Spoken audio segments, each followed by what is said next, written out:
نحمده نصلي ونسلم على رسوله الكريم اما بعد فاعوذ بالله من الشيطان الرجيم بسم الله الرحمن الرحيم قال الله تبارك وتعالى في شان حق حبيبه مخبرا وآمرا ان الله وملائكته يصلون على النبي یا ایہا الذین آمنوا صلوا علیہ وسلموا تسلیما الصلاۃ والسلام علیک یا سیدی یا رسول اللہ وعلی آلک واصحابک یا سیدی یا حبیب اللہ الصلاۃ والسلام علیک یا سیدی یا رسول اللہ وعلی آلک واصحابک یا سیدی یا خاتم النبیین۔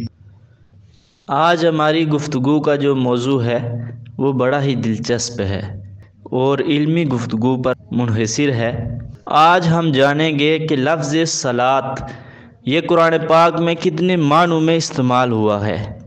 لفظ صلاۃ یہ قرآن پاک میں 7 مختلف معنوں میں استعمال ہوا ہے۔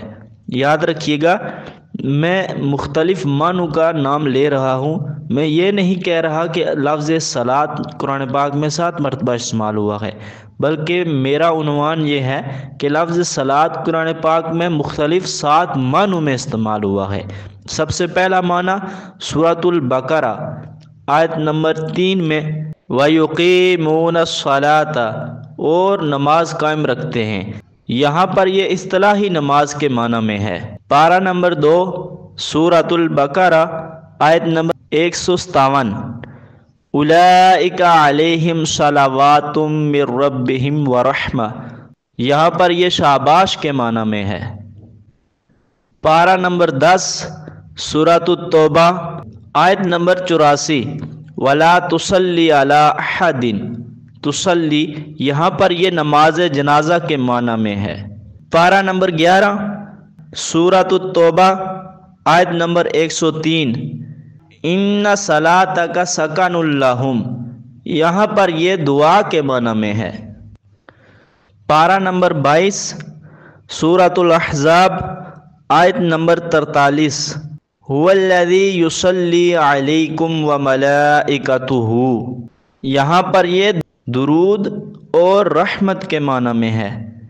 پارہ نمبر 22 سورۃ الاحزاب آیت نمبر 56 ان اللہ وملائکتہ یصلون علی النبی، یہاں پر یہ سلام کے معنی میں ہے۔